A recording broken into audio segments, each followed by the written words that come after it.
Welcome to the Every Gen podcast. I'm Andy Brady, joined in studio today by Dr. Santa Pastor Jim Thomas. How are you, sir? I'm doing well. How are you? Good. Somebody gave you the wrong Christmas hat. They didn't. It's not the updated orange. Logo, but it's what I wear.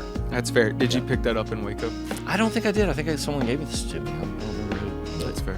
It's my annual Christmas attire.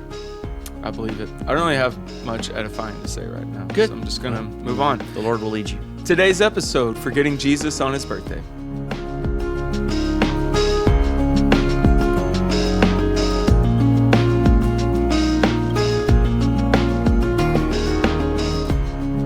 Welcome to the Every Gen podcast. Dr. Thomas and I today are talking about growth and fellowship as a disciple of Jesus in the holidays. We'll start off with a softball real quick, Dr. Okay. Thomas.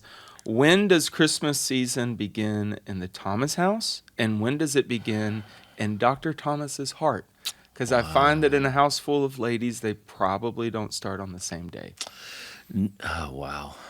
No, I think Christmas, well, the household question is hard to answer because I think it starts for Laura way before it starts for me. Okay. I'm a Christmas purist. Same. I've got to get through Thanksgiving. Absolutely. Day after Thanksgiving, That bird did not die in vain. absolutely. I'm full in on Christmas at that point. But those who are, Christmas in July and all this kind of stuff, No. it can't be Christmas when it's 107 outside. It's just, and I have to get through Thanksgiving. I love Thanksgiving. Same. And I love that fall thing before we get into the winter thing. So for me, it starts the day after Thanksgiving. Okay. Yeah. Are y'all, do you Christmas light outside? Not around the eaves of the house or anything like that, but we have lights like at the front door and on some trees that we put out. And I am anti. I'm going to get myself in trouble. Sorry, I didn't mean to bait. No, I am anti blow up in the front yard. Okay.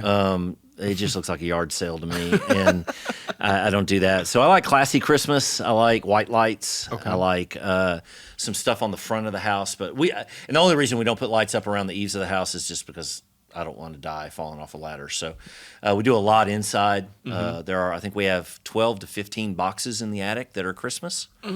And so my job is to get them down, put them back up, and then Laura puts them out as she so desires. We have had 2 trees. We just have one now. But we love decorating for Christmas. We love the smells of Christmas and the sounds of Christmas, the movies of Christmas. Yeah. That's fair. Favorite Christmas movie? White Christmas. White Christmas? Is that both growing up and as a parent, or has it changed? No, over it's time? been pretty consistent. In fact, that's a family tradition for us to watch White Christmas. I like It's a Wonderful Life. Contemporary stuff, I love Elf. I'm not a huge Christmas Vacation fan. I mean, I know a lot of people are, and the quote-a-thon that goes along with that. But White Christmas is our standard, and I know some people say it's not a Christmas movie just because it has the name in it, but that's been our standard. Fun fact, I have never seen White Christmas. Wow. I have never seen It's a Wonderful Life. Really? I will die on the hill that Die Hard is a Christmas movie. It is a Christmas movie. Christmas Vacation. Absolutely. Favorite Christmas movie. Is it? That's Yeah, cool. and Well, it started in college. Yeah. Growing up, it was A Christmas Story. But me and my roommates, we would watch it multiple times a week. I'm okay with some slapstick, but that's not my genre. That's fair. So that's why I like Elf, because it's more traditional comedy than just total slapstick the whole time. Yeah. But anyway, yeah. No, that's good. That's good. We Favorite Christmas drink or snack? drink. I'm indifferent. I mean, I like wassail, but like it's not. Yeah. I don't drink milk, so eggnog is a no for me. Right. Favorite Christmas snack? There's a lot of different snacks based on female spouse or relative in my family, and Yes. I don't want to declare That's wise. anything. That's wise. So as a teacher, and even in the staff here, like people bring lots of snacks. Yeah. Puppy chow, Yeah. that's Or reindeer poop or whatever they call it. that's hard Yeah. to turn down. Can I say that on a podcast? Yeah, that's fine. Okay. Just you chose good language. Good, I mean, I'm technically glad. you can say anything on a podcast, I guess you can. but not for our rating or with our logo. That's right. But we're just protecting the brand there. Yeah, it's Man, that's a hard one. My favorite Christmas food, though, is not a traditional one. We do taco soup over Christmas. Oh, wow. Like, not on Christmas. Yeah. Well, depending on where we're at on Right. Christmas Day. I love taco soup. It's one of my favorite meals, so we do that quite a bit. I was able to get my wife to agree to wait until the day after Thanksgiving to decorate. And Yeah. it was Yeah, it yeah. was a compromise from I don't decorate to she decorates a bunch. But then it was hey, we'll go full ham. I'll sacrifice life and limb on the roof if we'll wait till the day after Thanksgiving. But then it is on. It's on at, big time. at the break of dawn. You are Christmas vacation at that point. Yeah, so it's the Christmas lights on the house, and I mentioned this a few years ago. Yeah, it really is a competition for me. Yeah. Like, I'm gonna start the day after Thanksgiving, but as there's 2 houses in the neighborhood, as I see them begin to add, turns out I can add as well. And Yeah. last year, I got one of our students had gone back home for Christmas. It's roughly December 20th. And they shot me a text at probably 10:30, 11 o'clock at night. And I was on the roof of the house adding lights because I was like, we're going to see what we can get here. And so I just called him, and he was like, what are you doing? I was like, actually, man, I'm hanging up lights on the eaves right now. Like, I got a new string in. I think it'll pop. If you hear me go silent, will you text my wife? That's awesome. And it turns out another one of our young adults was driving through the neighborhood with their parents, and they saw me climbing the ladder on the side of the house with a headlamp. Yeah. To which their parent was greatly concerned. Is somebody, I guess, maybe trying to break into my house? Like, Right. no, it's Andy. The neighbor added these things, so He's adding on. yeah. I mean, it happens. I think- That's not pride. That's not sin. That's me bringing joy to my wife and kids. Okay. But as I've said before, however you want to describe it. if we're gonna play, we're gonna keep score, and if we're gonna score, why are you not trying to win? That's right. So that's all I can say. But back to the things that Hold distract on, our heart from I have Christ. to I have to tell you, I love hot wassail. Okay, yes. Huge sorry. fan of hot apple wassail, the apple cider stuff. And then my wife, they're not necessarily Christmas, but she makes these pecan pie muffins. Oh yes, I've seen those. Praise Jesus. I mean, just really, really good stuff. And there's several other treats I like during Christmas. So that may be my favorite. I'm not sure. Those are good. Those both sound Yep. delicious. I have obviously not lived through every season of life, but every season that I can recall, post just like through those childhood years where Christmas is just 6 weeks of bliss. Yeah. Outside of that, I have noticed a few things that tend to occur throughout the holidays. Whether I was in college, in the workforce, single, dating, engaged, married, kids, no kids, wherever I've been, I don't know if this is true as you continue on, but that for 6 weeks, the calendar is bursting at the seams. Yeah. It turns out every job has a party. Every group of friends have a party. Every family member has a party. Every store has a party. Like, there's Christmas parties galore. There is a blur for 6 weeks, and I get to the after, and I look back, and it's like I didn't really get to do all the things I'd wanted or hoped to do, or maybe any of them. And then third, so much of this just distracts from the best window of time to go hunting to begin with. Hey, I'd love to come to your Christmas party if it's between the hours of 11 a.m. and 3 p.m. But it's like the cold front's moving in today. That's right. And Bambi's dad may come walking out There of you those go. woods. There you go. Is your experience post like those childhood years, does it echo, maybe not the hunting part, but that it's full and it's a blur? Yeah, from the moment I entered into ministry, everything sped up and got really convoluted as far as Christmas goes. And then once I got married, had kids, and the schedule expanded along with ministry stuff. Yeah, it is. And I need to stop saying this, but every year around Christmas Eve, I say to my wife, I'm so tired of Christmas. Because it's been 2-3 weeks of a sprint with stuff. I mean, there was one year I remember going to over 30 Christmas parties. And I'm just like, I've lost the plot here. I mean, this is This just... side quest went too far. That's exactly right. This is just not what this is supposed to be about. Yeah. Now, I have to remember as a pastor, all those people may be experiencing some of this for the very first time. Yeah. They only have 5 Christmas parties or 3 or whatever it Yeah, happens this to may be be for the only them. Christmas party they go That may to. be, so I have to, we have to be on for that and not be a drudgery, and not turn into Scrooge as we get to party number 25 or whatever it is.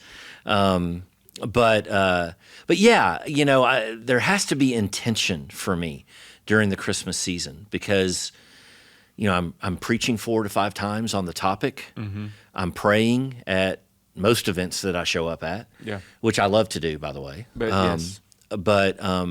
And then you always have the relational thing where you have to be on.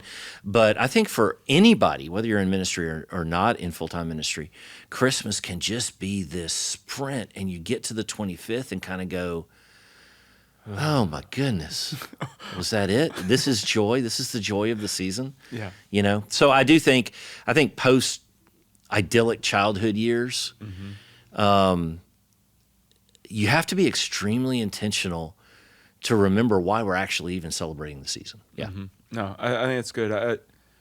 Part of the heart behind wanting to do an episode on this was get to January 3rd or 4th, whichever day the college football playoff will not be on, because we want to focus on that. But get to that first week of the new year. I hate that sentiment of if I took a spiritual assessment that week of the previous 6, it's like, I kind of hit pause with me and Jesus. Yeah. Like I did a lot of things. Right. And this isn't just in ministry. This was, and that's why I've kind of expanded this scope out to post middle school. Because I mean, if you're in high school and you're involved in things, you've got multiple parties to go to. Oh, absolutely. And finals and all the other stuff, and going to the mall to K Jewelers to buy your first Christmas gift for somebody else.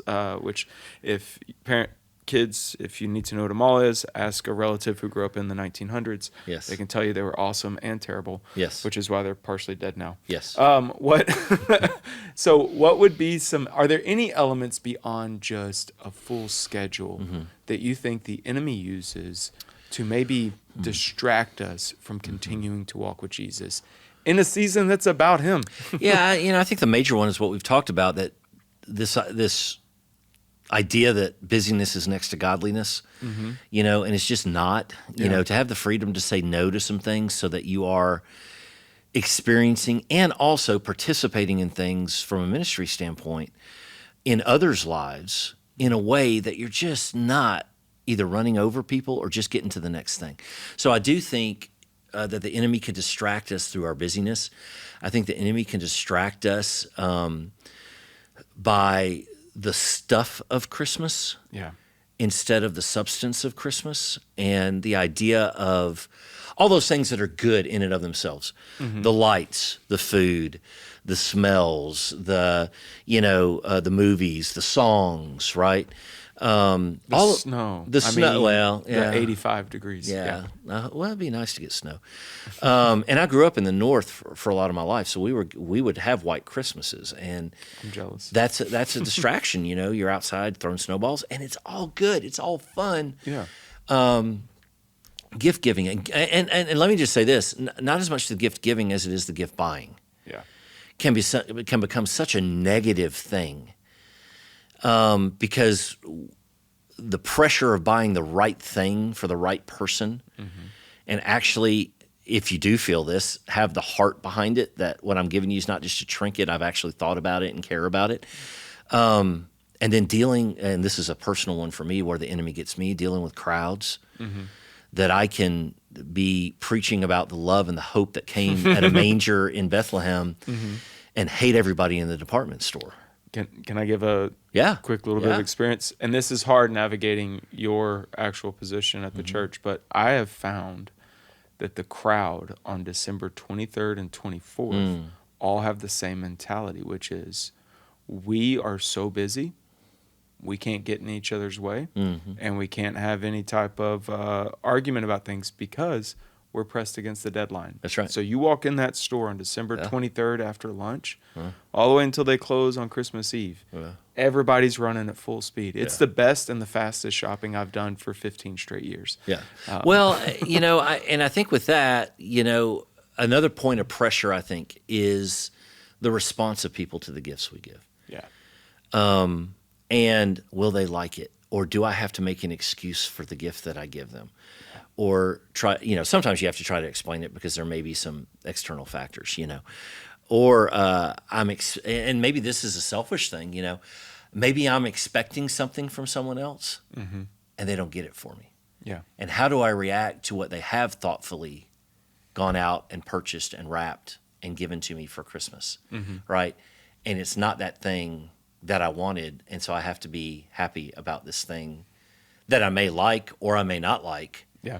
but they're staring at me, So I think all of those things can become tools of the enemy for our heart to be polluted around Christmas. And as a result of that, our attitude usually gets polluted.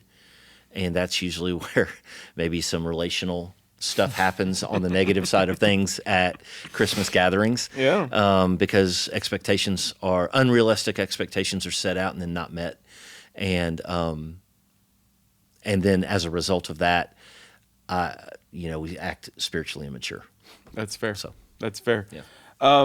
Have you noticed unique opportunities, or from your perspective, are there unique opportunities in this season of the year that are available to us in our walk with Christ? Like maybe it's not that, maybe I'm just in a stretch of life that it's not busy. Maybe there's not a whole lot of gift issues. Maybe I'm in one of those families that we're like, hey, pretty much you get what you want or need, and I get what I want when I need it. So like, let's just not do that. Yeah. Or maybe your family lives away somewhere and you're not gathering this year, Absolutely. and maybe you're just going to get together with some friends, or maybe you're alone on Christmas. So what do you do? Are there with unique? that? Are there any unique opportunities that you see this season providing for people? Yeah, I think so. I think the example of both the shepherds and the wise men play into this. The shepherds had an encounter with an angel which announced the birth of Christ, and so they went immediately to see it, and their response when they saw him, and when they saw him, their immediate response was worship. So I think one of the first things we can do is tune our hearts to Jesus, to tune our hearts to worship. And that can be in corporate settings. We're going to have a ton of opportunities at Northside to worship during the Christmas season corporately. But I also think it's to worship individually. One of the things I've tried to start to do is to read a book about Christmas every December. Okay. Now, these aren't long books. These are 150, 200 pages, but specifically written about the Christmas story and kind of setting what I am doing in my quiet time or time alone with God aside in my normal rhythms of spiritual formation, and focus for that season on the actual story as a point of not only learning, but of worship. Yeah. And so I think I've done that for 2 years now, where I've taken a book and I've read through that book. I've tried to do the same thing around Easter. Yeah.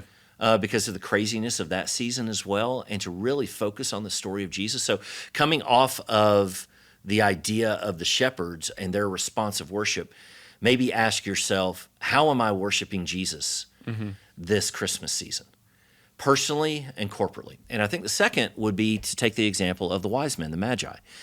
Their whole purpose was to worship and give. And so if worship is a precursor to giving because of what we've been given in Christ, what opportunities are there for me to do ministry to other people where I don't get anything in return? That's good. So serving at Center of Hope here in Weatherford, or serving with Operation Christmas Child and providing boxes for children around the world, or looking for opportunities through your workplace if they have Angel Tree, or if they're providing food for a food bank, or Or asking the coworker that perhaps is a single parent if there's a way you can help them right now. Well, I could not imagine needing to buy gifts as a single parent right now. Like just and where my body would have to be in two places at once. Absolutely. Even if it's hey, can I go get these for you? Well, and let me say this too: if you're on the receiving end of that, receive. Yeah. Right. If there's a need in your life, I mean, it's not untoward to say, I've got a need in my life. Right. Yeah. I had a friend of mine call me, just several years ago, 4 or 5 years ago now, I guess. And I hadn't talked to him since high school. And he said, I lost my job, and there's no way I can buy Christmas presents for my kids. This was November-ish, probably. And he says, is there anything you can do? And I was we were living in 2 different states at the time. And I said, well, he specifically asked, could your church help me? And I said, well, we really don't do that outside of our state and who we already have partnerships with. Yeah. But I have friends who are pastors around you. May I have your permission to call some of them? And I called one of my former staff members who was a pastor now and asked him, and he coordinated 2 or 3, 4 churches to come together and to provide gifts for my friends' children that Christmas. And his response to them was great. But he texted me back after the fact and said, one day I'm going to talk to you about this, but I cannot express my gratitude enough right now. So I'm just going to take a breath and receive, you know. That's cool. And I think to find those opportunities through friendships, through workplaces, through the community, hospitals, through churches, obviously, where you can actually be the Magi and bring gifts to give to others in honor of the one who has come as the gift, given us the gift of life. So worship and giving, I think, are those opportunities generally, and then finding those specific places that God opens that door for. That's good. That's really good. Thank you for sharing that. If I have y'all been in a season where the Christmas window or the Thanksgiving window, where more time was spent on the road than in a location? Have y'all? I mean, you have young kids now. Yes. Yeah. And that's not we have external pressure from family Yeah, or anything. right, That's just right. that's a reality of, we don't live beside our family. So if we're going to be with beyond us 5, usually we travel. Yeah. So Yeah. I was just curious if that was Is that part a of day yours. of travel for you, or is that a? So what we felt strongly about years ago was we were going to protect the morning of the 25th. And part of it is also with my wife being a nurse and working at a hospital. It turns out for many years they did not close hospitals on Christmas. Imagine that. I know. Well, they've mentioned like sometimes dads would be up late on the 24th on their roof putting one more string of lights up. I don't know for that to be true. Yeah. But so we had decided we would protect that and then we would travel around that that day. But would you have any tips? And this may call back to our summer episode of Long Walks on the Beach, but any tips for, hey man, if we're traveling house to house, or maybe it's parents live in a different state, so we're going to go spend Christmas to New Year's Day in Tennessee with my in-laws. Any tips on that? Yeah, it's just, that stuff's hard. And we're in a different stage now. Yes, we grew up with our kids. We did live in Texas for a while, but we're 15 hours away from Laura's parents. Then we lived in Georgia for a while, so we're only 4 hours away from hers, but 15 hours away from mine. We lived in Arkansas. We were way away from both of them. Yeah. And now we're back in Texas, but we're 15 hours away from Laura's mom and her relatives. And so usually it becomes that Thanksgiving, Christmas rotation. Okay. But once I became this is specific to me. Once I became a senior pastor, I can be gone over Thanksgiving. It's on a Thursday every year, but I can't be gone on Christmas Eve. Yeah, no, that's It's a big thing. one. That's it's a real thing. one. So we've had to deal with that and deal with the emotions of family around that. And I said, I'm the pastor. You want your pastor at your church on Christmas Eve? Yeah. Well, they want their pastor there. So that's just my specific situation. But as now an empty nester, we're on the receiving end of that. Not pressure, but the receiving end of that quandary. Yeah. Of now my oldest daughter and her husband are balancing 2 families. Plus their own. Now we all live 30 minutes apart from each other. Yeah. But that doesn't necessarily get rid of that tension. Not we all love one another. No, I We know love to what you spend mean. time with one another. But what is for us, and then what is for the bigger us, and what's for the biggest us as far as family goes, and then extant from that, how do we spend time with those other families, right? Yeah. And so we're coordinating our rotations. That's what we're doing right now. And the bottom line is we love you, but we love everybody in our family. Yeah. And we're having to do this. And so we're going, this year we'll be in Florida for Thanksgiving with Laura's mom and her family, and then back here with our kids and with my family for Christmas. And so, we're trying to figure all that out. And then as kids grow, as they go off to college, and then as they get careers or are going to school in disparate places where you can't necessarily gather, there's emotional hit there. Yeah. There's an emotional hit. Because those formative years that you're in right now with your kids are the memories of what Christmas, and I'm going to put quotes around this word, should be. Yeah. And that's going to change. It's just the nature of life, right?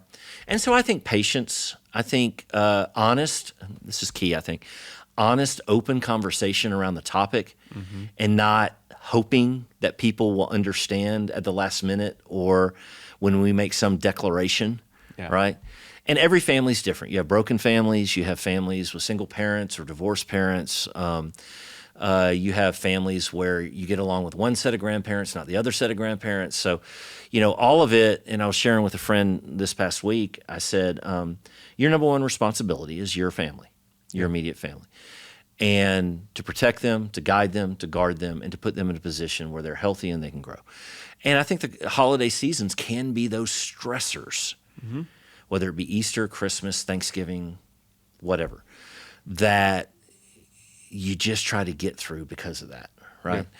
And I think if it's thought through intentionally, knowing that you'll never please everyone, but being faithful to where you think the Lord's leading you in that season and doing what you feel like you need to do best for your family, then I think you do that. Yeah. It was, and a lot of for us, I'm not going to share too much or throw anyone under the bus, but a lot of the struggles for us in the first few years, it turns out before you get married, you filled your Christmas up. Yeah.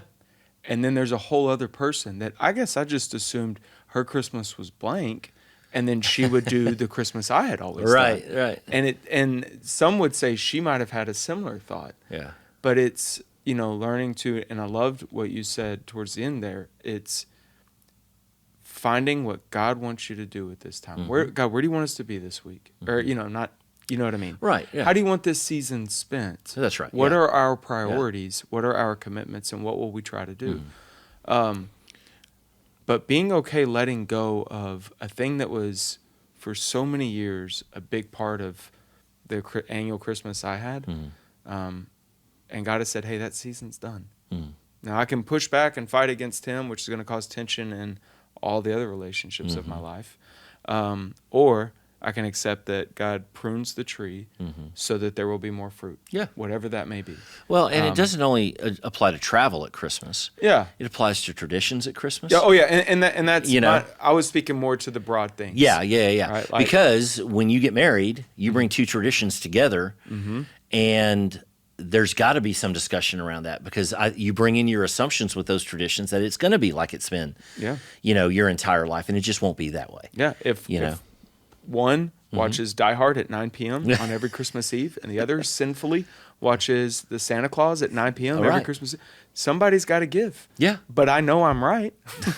I say sarcastically, but like there's, it's not negotiating, but it's communicating and giving of ourselves. Yeah, and it really is. And it's finding those rhythms that define who you are as a family now. Yeah. And that changes, not only when you get married and when you have kids, but when kids grow up, when you become empty nesters, when kids move off and it's just you and your spouse, or even if your spouse has passed away. And now, how do I do Christmas now? And so I think it's a constant revision of the holidays. We'll just use a general term for many different holidays, whether it be Mother's Day, Father's Day, whatever. But in the Christmas season, finding what kind of new rhythm that you need to establish. Yeah. My mom's having to find that now since my dad passed away, right? We had a Christmas, but it was very, very fast after he passed away. Passed away in August. We had that next Christmas. But she's still finding a rhythm right now, right? And so we need to be sensitive to her changes, right? Even if our rhythm was going to take us somewhere else, we need to be thinking through what's best for her as well. And so I do think, I guess my point is that standardization might not be the best option. Yeah. Because that's when we start putting pylons in the earth and are immovable, and that causes friction and conflict. I think we just have to be open to what the Lord wants us to do. Absolutely. Which would require walking with him. That's exactly right. That's exactly right. Yeah. I'm going to ask a question, and then I'm going to give an example to give you some time to answer. Are there any rhythms or habits that you have seen in either your own family's life or people that you know that are unique for this season, that are very helpful for their walk. And so here's an example. There's a couple that I know that takes either Thanksgiving to Christmas or Thanksgiving to the New Year's as almost like a family Lent, in that there's a family fast in this window. And typically it's not centered around, but the common petition before God is something regarding the upcoming year. So this being in 2024, it would be Thanksgiving to Christmas. And they'll spend time discussing, praying through what it'll be, but something about 2025 that they know. I think that's unique to this season. Yeah.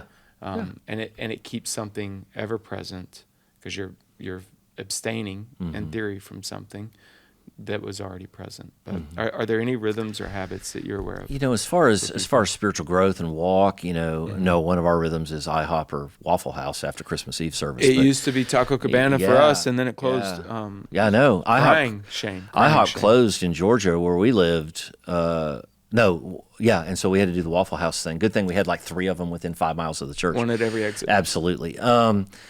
No, one of the things we do, and I can't think of anything from what I've seen in others' lives right now. One of the things we do, and this expands the season a little bit, but really toward the new year. But we have a list that we put together from our immediate family. So my wife, myself, my 2 girls, and my son-in-law. And we write out our prayer request on a sheet of paper. It's not just paper, but it's like craft paper. And put boxes. Women in your house. Huh? You have 3 women. I have 3 women in my house. They change the colors every year, and they'll write 2020. Say next year will be 2025, and we'll put down those things that we're going to be praying about, big things, not just like whatever. But if there's what school should I go to? Pray that we'll be better money managers. Pray that we would, I would write a new book or whatever. Big decisions. Or big things that are coming down the pipe. Time takers, money takers, those type of things. Relational impact things. Yeah. And we put those. Do we move from Georgia to Texas? Yeah, that wasn't on the list. No, but God took care of that anyway. But there's probably 10, 12 things that we usually end up with. And then we put little check boxes by them, and then we'll take that and we'll put it on our refrigerator. Okay. As a constant point of prayer and then a point of praise when God answers that. Yeah, that's and cool. And so we do that. I think we usually do that New Year's Eve.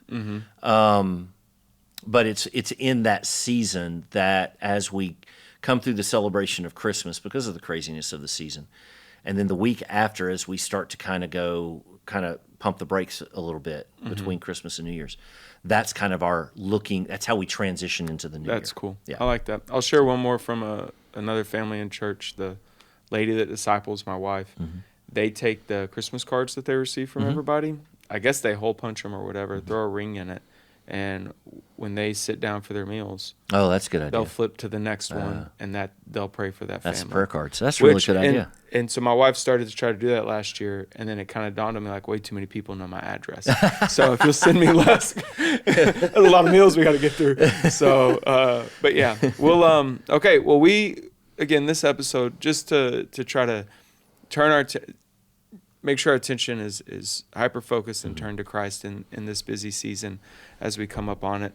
And if you spend the season in a deer stand, save me a seat. Yeah. Until next time, that's the Every Gen Podcast. Thanks for listening.